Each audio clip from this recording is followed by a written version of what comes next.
അക്കാഡമിയിലേക്ക് എല്ലാവർക്കും ഒരിക്കൽ കൂടി സ്വാഗതം. PSC പരീക്ഷ എഴുതുന്ന ഉദ്യോഗാർത്ഥികളെ സംബന്ധിച്ചിടത്തോളം നിങ്ങൾക്ക് കറക്കി കുത്തി PSC നേടാനുള്ള ഒരു വഴിയാണ് ഇന്നത്തെ ക്ലാസ്സിൽ നമ്മൾ ചർച്ച ചെയ്യാൻ പോകുന്നത്. PSC പരീക്ഷ എഴുതുന്ന എല്ലാ ഉദ്യോഗാർത്ഥികളും മനസ്സിലാക്കിയിരിക്കേണ്ട ഒരു പ്രധാനപ്പെട്ട കാര്യമാണ്. നമുക്ക് പരീക്ഷയെ ഫേസ് ചെയ്യുന്ന അവസരത്തിൽ ഒരു മാർക്ക് അല്ലെങ്കിൽ 2 മാർക്ക് കറക്കിക്കുത്തി അല്ലെങ്കിൽ നമ്മുടെ ബുദ്ധിപരമായ നീക്കങ്ങൾ കൊണ്ട് നമുക്ക് നേടുകയാണ് എന്നുണ്ടെങ്കിൽ പരീക്ഷയിൽ അത് ജോലി ലഭിക്കാനും ചിലപ്പോൾ ഉയർന്ന റാങ്കിൽ എത്തിച്ചേരാനൊക്കെ വളരെയധികം പ്രയോജനപ്രദമായിരിക്കും. അങ്ങനെ ഒരു ക്ലാസ് ആണ് ഇന്ന് ഞാൻ നിങ്ങളിലേക്ക് എത്തിക്കാൻ പോകുന്നത്. അപ്പോൾ ഈ പൊതുവെ ഉദ്യോഗാർത്ഥികൾ മനസ്സിലാക്കിയിരിക്കേണ്ട ഒരു പ്രധാനപ്പെട്ട കാര്യമുണ്ട്. എന്താണ്? നമുക്ക് ഒരു കാരണവശാലും കറക്കി കുത്തി ഒരിക്കലും റാങ്ക് ലിസ്റ്റിൽ എത്തിച്ചേരാൻ സാധിക്കില്ല. പക്ഷേ നമ്മുടെ വിവേകപരമായ ചിന്തയിലൂടെയും അതുപോലെ തന്നെ സ്റ്റേറ്റ്മെന്റ് ക്വസ്റ്റ്യൻസ് വരുമ്പോൾ നമ്മൾ പാനിക്കാകാതെ അതിനെക്കുറിച്ച് വളരെ ശ്രദ്ധയോടുകൂടി ചിന്തിച്ച് ഓരോന്നും വ്യക്തമായി മനസ്സിലാക്കിയാൽ നമുക്ക് അതിൽ നിന്ന് ഓപ്ഷൻസ് വളരെ എളുപ്പത്തിൽ നമുക്ക് സെലക്ട് ചെയ്യാനും അതനുസരിച്ച് ഉത്തരങ്ങൾ വളരെ എളുപ്പത്തിൽ ഉത്തരങ്ങളിലേക്ക് എത്തിച്ചേരാനും നമുക്ക് സാധിക്കും. അങ്ങനെ ഒരു രീതി അവലംബിച്ചാൽ നമുക്ക് ഒരു കാരണവശാലും തെറ്റാതെ വളരെ എളുപ്പത്തിൽ നമുക്ക് കറക്കി കുത്തി അല്ലെങ്കിൽ നമുക്ക് വളരെ എളുപ്പത്തിൽ മാർക്ക് സ്കോർ ചെയ്യാൻ പറ്റും. അല്ലാതെ കറക്കി കുത്തി ഒരു കാരണവശാലും നമുക്ക് PSC പരീക്ഷയ്ക്ക് റാങ്ക് നേടാനോ അല്ലെങ്കിൽ ജോലി ലഭിക്കാനോ ഒന്നും സാധിക്കില്ല. അത് തെറ്റായ ഒരു ധാരണയാണ്. ഇതിൻ്റെ അകത്ത് നമ്മൾ ഉദ്ദേശിക്കുന്ന ഒരു പ്രധാനപ്പെട്ട കാര്യം എന്താണെന്ന് ചോദിച്ചാൽ, നമ്മൾ PSC പരീക്ഷ എഴുതുന്ന അവസരത്തിൽ ചോദ്യങ്ങളെ കാണുമ്പോൾ അതിനെ ഫേസ് ചെയ്യുന്ന രീതി നമ്മൾ 50-50 ചാൻസ് ഉണ്ട്. ചില ചോദ്യങ്ങൾ വരുമ്പോൾ അതിനകത്ത് ചിലപ്പോൾ 2 ഒഴിവാക്കി 2 നമുക്ക് സെലക്ട് ചെയ്ത് വെച്ച് ആ 2 നിന്ന് നമുക്ക് ആൻസർ കണ്ടെത്താൻ സാധിക്കും.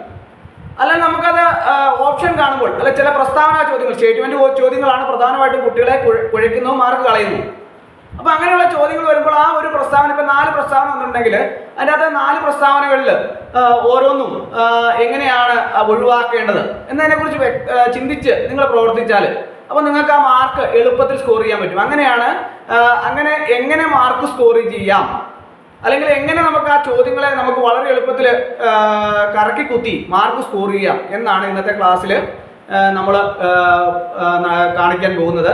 അപ്പോൾ വളരെ എളുപ്പത്തിൽ നിങ്ങൾക്ക് മാർക്ക് സ്കോർ ചെയ്യാൻ എങ്ങനെ നമുക്ക് സാധിക്കും അല്ലെങ്കിൽ നിങ്ങൾ എങ്ങനെ മാർക്ക് സ്കോർ ചെയ്യാം എന്ന് നമുക്ക് ഇന്നത്തെ ക്ലാസ്സിൽ നമുക്ക് ചർച്ച ചെയ്യാം. അതിനോടനുബന്ധിച്ച് കുറച്ച് സ്റ്റേറ്റ്മെന്റ് ക്വസ്റ്റ്യൻസും അതുപോലെ തന്നെ കുറച്ച് അല്ലാത്ത ക്വസ്റ്റ്യൻസും ഞാൻ ഉൾപ്പെടുത്തിയിട്ടുണ്ട്. അപ്പോൾ നമുക്ക് അങ്ങനെയുള്ള കുറച്ച് പ്രസ്താവന ചോദ്യങ്ങളും അതുപോലെ തന്നെ മറ്റു ചോദ്യങ്ങളൊക്കെ നമുക്ക് ഇന്നത്തെ ക്ലാസ്സിൽ ചർച്ച ചെയ്യാം. അതെങ്ങനെ നമുക്ക് കറക്കി കുത്തി മാർക്ക് സ്കോർ ചെയ്യാമെന്ന് നമുക്കിന്ന് ചർച്ച ചെയ്യാം. നമുക്ക് ആദ്യം കുറച്ച് സ്റ്റേറ്റ്മെന്റ് ക്വസ്റ്റ്യൻസ് നോക്കാം. സ്റ്റേറ്റ്മെന്റ് ക്വസ്റ്റ്യൻസ് ആകുമ്പോൾ സാധാരണ പരീക്ഷയ്ക്ക് ആവർത്തിച്ച് വരുന്ന ചോദ്യങ്ങളാണ്.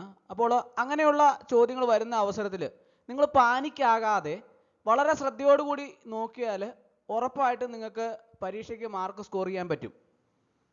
അപ്പോൾ ഇങ്ങനൊരു ചോദ്യം നോക്കിയ ഇന്ത്യൻ നാഷണൽ കോൺഗ്രസിൻ്റെ ലാഹോർ സമ്മേളനവുമായി ബന്ധപ്പെട്ട് എടുത്തിട്ടുള്ള തീരുമാനങ്ങളിൽ ചുവടെയുള്ള ഏതൊക്കെ പ്രസ്താവനകളാണ് ശരിയാണ്? അപ്പോൾ 3 പ്രസ്താവനകൾ താഴെ കൊടുത്തിട്ടുണ്ടല്ലേ. അത് ലാഹോർ സമ്മേളനവുമായിട്ട് ബന്ധപ്പെട്ടാണെന്ന് ചോദ്യത്തിൽ നിന്ന് വ്യക്തവുമാണ്. അപ്പോൾ അതിൻ്റെ അകത്ത് 1 ജവഹർലാൽ നെഹ്റു കോൺഗ്രസിൻ്റെ പ്രസിഡന്റായി തെരഞ്ഞെടുത്തു. 2 കോൺഗ്രസിൻ്റെ ലക്ഷ്യം പൂർണ്ണ സ്വരാജ് ആണെന്ന് പ്രഖ്യാപിച്ചു.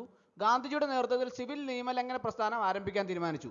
അപ്പോൾ അതിൻ്റെ അകത്ത് ഓപ്ഷൻസ് 1 A 1 മാത്രം ശരി, ഓപ്ഷൻ B 2 മാത്രം ശരി, ഓപ്ഷൻ C 3 മാത്രം ശരി, ഓപ്ഷൻ D 1, 2, 3 എന്നിവയെല്ലാം ശരിയാണ്.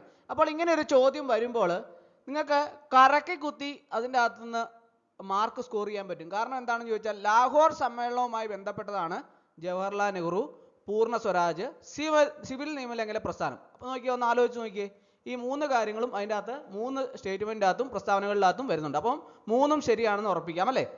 നോക്കിയാലോ ഏതാണ് ശരിയെന്ന് കണ്ടോ? 3ഉം ശരിയാണ്. 1, 2, 3ഉം ശരിയാണ്. കാരണം വെച്ചാൽ ലാഹോർ സമ്മേളനത്തിന് അധ്യക്ഷൻ ആരായിരുന്നു? ജവഹർലാൽ നെഹ്റു ആണ്. അപ്പോൾ അദ്ദേഹം പ്രസിഡന്റായി തെരഞ്ഞെടുത്തു.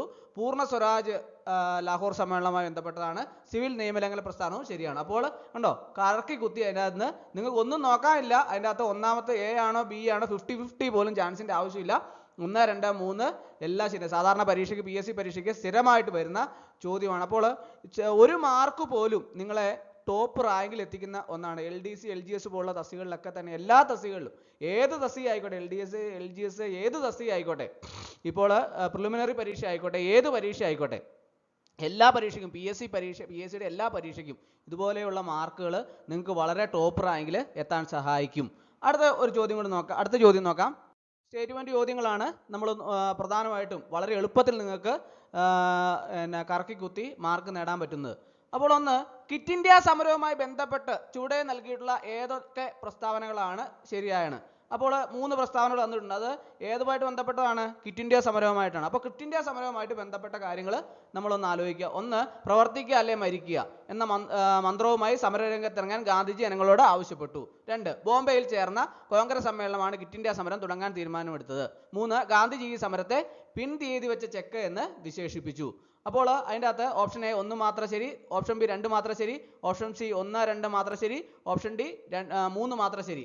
ഇതിലേതാണ് ക്വിറ്റ് ഇന്ത്യ സമരവുമായിട്ട് ബന്ധപ്പെട്ട? Do or die. അത് ക്വിറ്റ് ഇന്ത്യ സമരവുമായിട്ട് ബന്ധപ്പെട്ട അല്ലേ, ബോംബെയിൽ ചേർന്ന സമ്മേളനമാണ് അല്ലേ. അപ്പോൾ അത് രണ്ടാമത്തെ ശരിയാണ്. ഗാന്ധിജി ഈ സമരത്തെ പിൻതീയതി വെച്ച ചെക്ക് എന്ന് വിശേഷിപ്പിച്ചു. അത് മാത്രം അതിൻ്റെ അകത്ത് ഒരു തെറ്റായിട്ട് എല്ലാവർക്കും തോന്നും. അപ്പോൾ ഏതാണ് ഇതിൻ്റെ അകത്ത് കറക്റ്റ് ആയിട്ടുള്ളത്? ഓപ്ഷൻ സി ആണല്ലേ. അപ്പോൾ അത് മാത്രമാണ് ഇതിൻ്റെ അകത്ത് ഒരു പ്രശ്നമായിട്ട് വന്ന മൂന്നാമത്തെ അല്ലേ. അപ്പോൾ 1942 ഓഗസ്റ്റ് 8-നാണ് മഹാത്മാഗാന്ധി ആരംഭിച്ചതാണ് ക്വിറ്റ് ഇന്ത്യ സമരം. അപ്പോൾ പ്രവർത്തിക്കുക അല്ലേ മരിക്കുക, ഡു ഓർ ഡൈ എന്ന മുദ്രാവാക്യത്തെ അടിസ്ഥാനമാക്കിയുള്ള ഒരു രാജ്യവ്യാപകമായ നിയമലംഘനമായിരുന്നു. മുംബൈയിലെ ഗോവാലിയ ടാങ്ക് മൈതാനത്ത് ഇപ്പോൾ ആഗസ്റ്റ് ക്രാന്തി മൈതാനം അഖിലേന്ത്യാ കോൺഗ്രസ് കമ്മിറ്റി യോഗത്തിൽ വെച്ചാണ് ഈ സമരം ആരംഭിച്ചത്.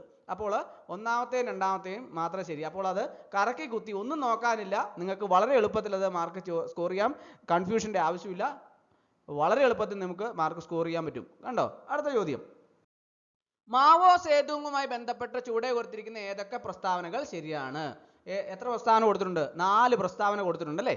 അതിൻ്റെ അകത്ത് ഏതൊക്കെ പ്രസ്താവനകളാണ് ശരിയാണെന്ന് ചോദിച്ചേക്കുന്നത്? മാവോ സേതുങ് ആണ് പ്രധാനപ്പെട്ട ഹൈലൈറ്റ് ആയിട്ട് ചെയ്യേണ്ടത്. അപ്പോൾ 1, 1911 ചൈനീസ് വിപ്ലവത്തിന്റെ നേതാവായിരുന്നു. 2, ചൈനീസ് കമ്മ്യൂണിസ്റ്റ് പാർട്ടിയുടെ നേതാവായിരുന്നു. ലോങ് മാർച്ചിന്റെ നേതാവായിരുന്നു. 1949 ഒക്ടോബർ 1 ജനകീയ ചൈനീസ് വിപ്ലവത്തിന്റെ റിപ്പബ്ലിക്കിന്റെ ചെയർമാനായി സ്ഥാനമേറ്റു. അപ്പോൾ ഇതിൽ ഏതാണ് മാവോ സേതുങ്ങുമായിട്ട് ബന്ധപ്പെട്ടത്? 1, ചൈനീസ് കമ്മ്യൂണിസ്റ്റ് പാർട്ടിയുടെ നേതാവായിരുന്നു അല്ലേ, അത് ശരിയാണല്ലേ. അപ്പോൾ ഓപ്ഷൻ എ 1 മാത്രം ശരിയാണ്. ഓപ്ഷൻ ബി 2, 3, 4 ശരിയാണ്. ഓപ്ഷൻ സി 2, 3 മാത്രം ശരിയാണ്. ഓപ്ഷൻ ഡി 3, 4 മാത്രം ശരിയാണ്. അപ്പോൾ അതിൻ്റെ അകത്ത് ഏതാണ് തെറ്റായിട്ടുള്ളത്? ഒരു കൺഫ്യൂഷന്റെ ആവശ്യമില്ല, നമുക്ക് നോക്കാം ഏതാണ്. ഓപ്ഷൻ ബി ആണ് ശരിയായിട്ടുള്ളത് അല്ലേ. അപ്പോൾ 1911 ചൈനീസ് വിപ്ലവത്തിന്റെ നേതാവായിരുന്നു എന്നുള്ളത് മാത്രം ഒഴിവാക്കിയാൽ ബാക്കി എല്ലാം ശരിയാണ്. കാരണം എന്താണെന്ന് വെച്ചാൽ രണ്ടാമത്തെ ചൈനീസ് കമ്മ്യൂണിസ്റ്റ് പാർട്ടിയുടെ നേതാവായിരുന്നു, നിങ്ങൾക്ക് എല്ലാവർക്കും അറിയാവുന്ന കാര്യമാണ്. മാവോ സേതുങ്ങുമായിട്ട് ബന്ധപ്പെട്ട് ചൈനീസ് കമ്മ്യൂണിസ്റ്റ് പാർട്ടിയുടെ നേതാവായിരുന്നു അറിയാം. ലോങ് മാർച്ചിന്റെ നേതാവായിരുന്നു എന്നറിയാം. അതുപോലെ തന്നെ 1949 ഒക്ടോബർ 1 ചൈനീസ് റിപ്പബ്ലിക്കിന്റെ ചെയർമാനായിട്ട് സ്ഥാനമേറ്റു. അപ്പോൾ ആ 3 പ്രസ്താവനകളും ശരിയാണല്ലേ. അപ്പോൾ 1911 ചൈനീസ് വിപ്ലവം സിൻഹായ് വിപ്ലവം എന്നാണ് അറിയപ്പെട്ടിരുന്നത്. ഇത് ചൈനയിലെ കിങ് രാജവംശത്തെ അട്ടിമറിച്ച് ഏകദേശം 2000 വർഷം നീണ്ട സാമ്രാജ്യത്വ ഭരണത്തിന് അന്ത്യം കുറിച്ച ഒരു പ്രധാന സംഭവമായിരുന്നു. അതുകൊണ്ട് തന്നെ അത് മാവോ സേതുങ്ങുമായിട്ട് ബന്ധപ്പെട്ടതല്ലെന്ന് പെട്ടെന്ന് തന്നെ നിങ്ങൾക്ക് മനസ്സിലാക്കാൻ സാധിക്കും. അപ്പോൾ 2, 3, 4 എന്ന ഓട്ടോമാറ്റിക് ആയിട്ട് നിങ്ങൾക്ക് പെട്ടെന്ന് കണ്ടുപിടിക്കാൻ സാധിക്കും അല്ലേ. അപ്പോൾ 2, 3, 4 മാത്രം ശരിയാണെന്ന് പെട്ടെന്ന് കണ്ടുപിടിക്കാം. ആ മാർക്ക് എളുപ്പത്തിൽ സ്കോർ ചെയ്യാൻ പറ്റും. അടുത്തൊരു ചോദ്യം കൂടെ നോക്കാം അല്ലേ. പഴശ്ശി കലാപവുമായി ബന്ധപ്പെട്ട ചുവടെ കൊടുത്തിരിക്കുന്ന ഏതൊക്കെ പ്രസ്താവനകൾ ശരിയാണ്? പഴശ്ശി കലാപവുമായി ബന്ധപ്പെട്ട്, അതായത് പഴശ്ശി കലാപം എന്തുമായിട്ട് ബന്ധപ്പെട്ടതാണ്? അതിൻ്റെ അത് 4 പ്രസ്താവനകളുണ്ട് അല്ലേ. ഏതൊക്കെയാണ് ശരി? 1, കോട്ടയം പ്രദേശത്തെ നികുതി പിരിക്കാനുള്ള അവകാശം പഴശ്ശിയുടെ അമ്മാവനായ കുറുമ്പനാട്ട് രാജയ്ക്ക് നൽകിയത് കലാപ കാരണമായി. 2, ഗോത്രവർഗക്കാരായ കുറുമ്പരുടെയും സഹായം കലാപത്തിന് ലഭിച്ചു. 3, വയനാട്ടിലെ കോൽക്കാരുടെ സഹായത്തോടെ ബ്രിട്ടീഷുകാരുടെ പഴശ്ശിയുടെ താവളം കണ്ടെത്തി. 4, തിരുവിതാംകൂറിലെ രാജാവായിരുന്നു പഴശ്ശിരാജ. അതിൻ്റെ അകത്ത് ഓപ്ഷൻ എ 1, 2 എന്നിവ മാത്രം ശരിയാണ്. അത് ഒന്നാമത്തെയും രണ്ടാമത്തെയും മാത്രം ശരിയാണെന്ന് പറഞ്ഞാൽ അത് കറക്റ്റ് അല്ല അല്ലേ. അപ്പോൾ രണ്ടാമത്തെയും മൂന്നാമത്തെയും മാത്രമാണെന്ന് പറഞ്ഞാൽ അത് ശരിയല്ല. അപ്പോൾ ഓപ്ഷൻ സി 4 മാത്രം ശരിയാണ്. അത് തിരുവിതാംകൂറിലെ രാജാവായിരുന്നു പരശുരാജ. അത് അതിൻ്റെ അകത്ത് ഒഴിവാക്കേണ്ട ഒന്നാണ് അല്ലേ. അത് കോട്ടയവും പ്രദേശത്തെ ആണ് പ്രധാനമായിട്ടും കേന്ദ്രീകരിച്ചാണ്. അപ്പോൾ തിരുവിതാംകൂർ രാജാവായിരുന്നു എന്ന് പറയുന്നത് അത് ഒഴിവാക്കേണ്ടതാണ്. അപ്പോൾ ഓപ്ഷൻ ഡി നോക്കുമ്പോൾ 1, 2, 3 മാത്രം ശരിയാണ്. നമുക്ക് നോക്കാം. അപ്പോൾ ഏതാണ്? നമ്മൾ കണ്ടോ 1, 2, 3 എന്നിവ മാത്രം ശരിയാണ്. അപ്പോൾ ഈ പഴശ്ശി കലാപവുമായി ബന്ധപ്പെട്ട് വയനാട്, കോട്ടയം, ഇപ്പോൾ കോഴിക്കോട് ജില്ലയിലുള്ള എന്നിവിടങ്ങളാണ് അല്ലേ. അപ്പോൾ ആ കോട്ടയം പ്രദേശത്തെ നികുതി പിരിക്കാനുള്ള അവകാശം അത് നമുക്ക് ഒന്നാമത്തെ ശരിയാണെന്ന് ഉറപ്പിക്കാം. British east India company Malabar പ്രദേശം കൈയടത്തുകയും ജനങ്ങളുടെ സ്വാതന്ത്ര്യവും നികുതി വ്യവസ്ഥയും ദോഷകരമാക്കുകയും ചെയ്താണ് കലാപത്തിന് കാരണം. അപ്പം ഗോത്രവർഗക്കാരെ കുറിച്യരുടെയും കുറുമ്പരുടെയും സഹായം കലാപത്തിന് ലഭിച്ചു. അപ്പോൾ അതും ശരിയാണ് അല്ലേ. അപ്പോൾ വയനാട്ടിലെ കോൽക്കാരുടെ സഹായത്തോടെ ബ്രിട്ടീഷുകാർ പഴശ്ശിയുടെ താവളം കണ്ടെത്തി. അപ്പോൾ അത് 4ഉം അത് 3ഉം ശരിയാണെന്ന് അറിയാം. കാരണം വയനാട്, കോട്ടയം എന്നിവിടങ്ങളിലാണ് സ്ഥലങ്ങൾ. പഴശ്ശി കേരളവർമ്മ രാജാവ് കോട്ടയം രാജവംശത്തിലെ അംഗമാണ്. അപ്പോൾ ഇതിൻ്റെ അകത്ത് ഈ പഴശ്ശി കലാപവുമായിട്ട് അല്ലെ തന്നെ ഒന്നും നോക്കണ്ട, നിങ്ങൾക്ക് വളരെ പെട്ടെന്ന് കണ്ടുപിടിക്കാൻ സാധിക്കുമ്പോൾ എന്നാണ് പഴശ്ശി കലാപം. പഴശ്ശി കലാപത്തിനകത്ത് തിരുവിതാംകൂറിലെ രാജാവായിരുന്നു പഴശ്ശിരാജ എന്ന് പറയേണ്ട അതുമായിട്ട് ബന്ധപ്പെട്ടതാണോ? അല്ല. ഒറ്റ കാര്യം ആലോചിച്ചാൽ മതി, അതല്ല. അപ്പോൾ അത് ഒഴിവാക്കിയിട്ട് ബാക്കിയല്ല എല്ലാം ശരിയാക്കിയാൽ മതിയല്ലോ. അപ്പോൾ അങ്ങനെയും നിങ്ങൾക്ക് കറക്കി കുത്തി മാർക്ക് സ്കോർ ചെയ്യാന്നുള്ളൂ. വളരെ പെട്ടെന്ന് തന്നെ കണ്ടുപിടിക്കാം അല്ലേ. അപ്പോൾ ഇങ്ങനെയും നമുക്ക് മാർക്ക് സ്കോർ ചെയ്യാം. അടുത്ത് 12ാം പഞ്ചവത്സര പദ്ധതിയുടെ ലക്ഷ്യം. ഏറ്റവും അവസാനത്തെ പഞ്ചവത്സര പദ്ധതിയാണ് ഇന്ത്യയുടെ അല്ലേ 12ാം പഞ്ചവത്സര പദ്ധതി. അതിനകത്ത് സ്ത്രീ ശാസ്ത്രീകരണം, ദാരിദ്ര്യ നിർമ്മാർജ്ജനം, സ്വയം പര്യാപ്തത, സുസ്ഥിര വികസനം. അപ്പോൾ എല്ലാവർക്കും പെട്ടെന്ന് കണ്ടുപിടിക്കാൻ സാധിക്കും. എങ്ങനെയാണ് മനസ്സിലാക്കുന്നത്? സുസ്ഥിര വികസനമാണ് അതിൻ്റെ. കാരണം വെച്ചാൽ 12ാം പഞ്ചവത്സര പദ്ധതി 2012 മുതൽ 2017 വരെയാണ് ഇന്ത്യയുടെ അവസാനത്തെ പഞ്ചവത്സര പദ്ധതിയായിരുന്നു അല്ലേ. അപ്പോൾ അതുകൊണ്ട് തന്നെ അതിൻ്റെ ലക്ഷ്യങ്ങൾ എന്ന് പറഞ്ഞാൽ വളർച്ചാ നിരക്ക് വർദ്ധിപ്പിക്കുക, ഉൾക്കൊള്ളുന്ന വളർച്ച ഉറപ്പാക്കുക, അതായത് എല്ലാ വിഭാഗം ജനങ്ങൾക്കും വികസനം ലഭ്യമാക്കുക, ദാരിദ്ര്യ നിർമ്മാർജ്ജനം, തൊഴിലവസരങ്ങൾ സൃഷ്ടിക്കുക, നൈപുണ്യ വികസനം, വിദ്യാഭ്യാസ ആരോഗ്യ മേഖലയിൽ പുരോഗതി, കാലാവസ്ഥ മാറ്റത്തെ പ്രതിരോധിക്കാനുള്ള തുടർ നടപടികൾ സ്വീകരിക്കുക, സുസ്ഥിര വികസനം ഉറപ്പാക്കുക. ഇതൊക്കെയായിട്ട് ബന്ധപ്പെട്ട് അപ്പോൾ ഇതെല്ലാം സുസ്ഥിര വികസനമാണ് ഇതിൻ്റെ അകത്ത് പ്രധാനമായിട്ട് ഉൾപ്പെടുന്നത്. അപ്പോൾ അതുകൊണ്ട് തന്നെ ഈ ഓപ്ഷൻ ഡി ആണ് കറക്റ്റ് ആൻസർ എന്ന് പെട്ടെന്ന് നിങ്ങൾക്ക് കണ്ടുപിടിക്കാൻ സാധിക്കും അല്ലേ. വളരെ എളുപ്പത്തിൽ കുറേ കാര്യങ്ങൾ ഇതിൻ്റെ അകത്ത് ലക്ഷ്യങ്ങളിൽ ഉൾപ്പെട്ടിട്ടുണ്ട്. അതുകൊണ്ട് തന്നെ സുസ്ഥിരമായ ഒരു വികസനമാണ് ഇതിൻ്റെ ലക്ഷ്യമെന്ന് പെട്ടെന്ന് നിങ്ങൾക്ക് മനസ്സിലാക്കാൻ സാധിക്കും. 12ാം പഞ്ചവത്സര പദ്ധതി വളരെ പ്രധാനപ്പെട്ടതാണ്. ഇന്ത്യയുടെ അവസാനത്തെ പഞ്ചവത്സര പദ്ധതി അത് അല്ലേ. അപ്പോൾ എല്ലാവർക്കും അറിയാവുന്നൊരു കാര്യം, വളരെ എളുപ്പത്തിൽ നിങ്ങൾക്ക് മാർക്ക് സ്കോർ ചെയ്യാൻ പറ്റും അല്ലേ. അടുത്തത്, മനുഷ്യനിൽ രക്തകട്ട പിടിക്കാൻ ആവശ്യമായ വിറ്റാമിൻ ഏത്? സാധാരണ പരീക്ഷയ്ക്ക് PSC പരീക്ഷയ്ക്ക് ആവർത്തിച്ച് വരുന്ന ചോദ്യമാണ് അല്ലേ.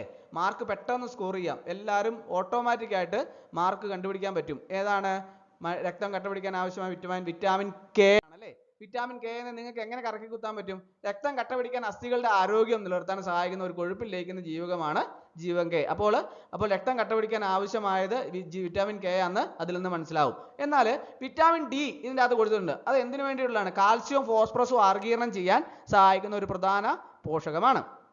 വിറ്റാമിൻ സി എന്നത് ശരീരത്തിന്റെ വളർച്ചയ്ക്കും വികാസത്തിനും ആവശ്യമായ ഒരു ആന്റി ഓക്സിഡന്റ് ആണ്. ഇത് ചർമ്മം, എല്ലുകൾ, രക്തക്കുഴലുകൾ എന്നിവയുടെ ആരോഗ്യത്തിന് പ്രധാനമാണ്. ശരീരത്തിന്റെ പ്രതിരോധ സംവിധാനത്തെ ശക്തിപ്പെടുത്തുന്നു.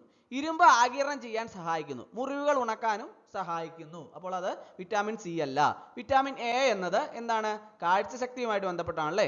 രോഗപ്രതിരോധ സംവിധാനം, കോശങ്ങളുടെ വളർച്ച തുടങ്ങിയവയ്ക്ക് അത്യാവശ്യമായ ഒരു കൊഴുപ്പിൽ ലയിക്കുന്ന വിറ്റാമിൻ ആണ്. അപ്പോൾ ഉറപ്പായിട്ടും നിങ്ങൾക്ക് ഒന്നും നോക്കാനില്ല. എന്താണ്? വിറ്റാമിൻ കെ ആണ്. രക്തം കട്ടപിടിക്കാനും അസ്ഥികളുടെ ആരോഗ്യം നിലനിർത്താനും സഹായിക്കുന്ന ഒരു കൊഴുപ്പിൽ ലയിക്കുന്ന ജീവകമാണ്. അപ്പോൾ മനുഷ്യനിൽ രക്തം കട്ടപിടിക്കാൻ ആവശ്യമായ വിറ്റാമിൻ ചോദിച്ചാൽ ഏത് പറയണ്ടേ? Vitamin K. കണ്ടോ, ഓട്ടോമാറ്റിക്കായിട്ട് നിങ്ങൾക്ക് പെട്ടെന്ന് തന്നെ ഒരു സമയം പോലും കളയാതെ കറക്കി കുത്തി നിങ്ങൾക്ക് മാർക്ക് സ്കോർ ചെയ്യാൻ പറ്റും. ഒരു മാർക്ക് മതി നിങ്ങളുടെ ജീവിതം മാറ്റിമറിക്കാൻ. ആ ഒരു മാർക്ക് നിങ്ങളെ ചിലപ്പോൾ ടോപ്പ് റാങ്കിൽ എത്താനും ജോലി വാങ്ങാനും ഒക്കെ വളരെയധികം സഹായിക്കും. അപ്പോൾ ഇങ്ങനെയുള്ള ചോദ്യങ്ങൾ ധാരാളമായിട്ട് PSCകളിൽ വരാറുണ്ട്. വളരെ എളുപ്പത്തിൽ നിങ്ങളുടെ ബുദ്ധി പ്രയോഗിച്ചാൽ നിങ്ങൾക്ക് മാർക്ക് വളരെ എളുപ്പത്തിൽ സ്കോർ ചെയ്യാനും വളരെ എളുപ്പത്തിൽ ടോപ്പ് റാങ്കിൽ എത്തിച്ചേരാനും സാധിക്കും. അപ്പോൾ ഇന്നത്തെ ക്ലാസ് എല്ലാവർക്കും ഇഷ്ടമായെന്ന് വിചാരിക്കുന്നു. ഒരിക്കൽ കൂടി എന്ന് പറഞ്ഞു നിർത്തട്ടെ. നന്ദി, നമസ്കാരം.